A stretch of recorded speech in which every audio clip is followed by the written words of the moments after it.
Matapos ang mahigit isang araw mula nang umalis sa Pilipinas, nasa The Hague sa The Netherlands na si dating Pangulong Rodrigo Duterte.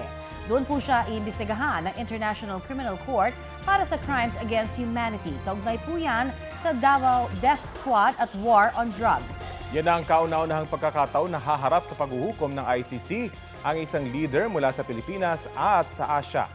Ang mensahe ni Duterte, siya ang mananagot sa mga nangyari sa kasagsagan ng drug war. Narito po ang report. I am about to land sa Hague. Galing ako Dubai. Stopover for it's a long haul, it's a long flight.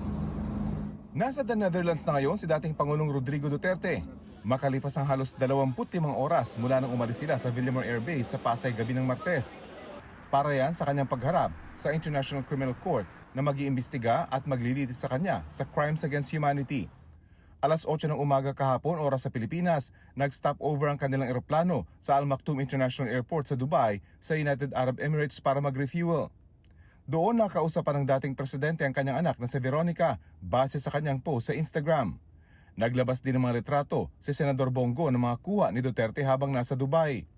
Ang dapat panandaliang stopover inabot ng halos 8 oras bago muling bumiyahe patungong The Netherlands. Bago mag alas 4 ng hapon oras sa Pilipinas, lumipad na sina Duterte papuntang The Netherlands. Sa gitna ng mahabang biyahe, pagtitiyak ni Duterte. Okay ako. Do not worry. Habang nasa eroplano, muling iginit ng dating Pangulo na siya ang mananagot sa mga nangyari noong kanyang administrasyon, partikular ang kaugnay sa war on drugs. So ito na nga. For all of the whatever happened in the past, ako na yung nag-front sa ating law enforcement at military. Sinabi ko na I will protect you and ako ang managot sila lahat. 5:54 PM o maghahating gabi kagabi sa atin, lumapag na sa Rotterdam The Hague Airport ang eroplanong lulan ang dating Pangulo. Doon na rin siya itin-over sa ICC. Ayon sa isang source, humiling ang pamilya Duterte na alalayan ng Embahada ng Pilipinas sa The Netherlands sa kanyang pagdating roon, pero tinanggihan niya ng ICC dahil anila sa issue ng seguridad. Pasado alas 2:30 ng madaling araw kanina,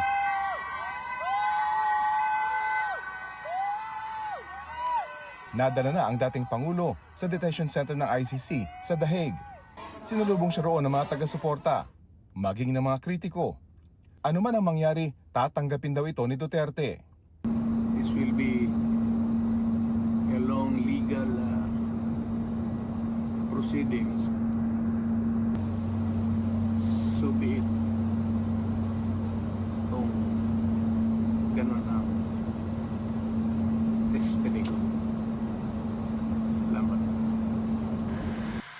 Rafi Tima nagbabalita para sa GMA Integrated News.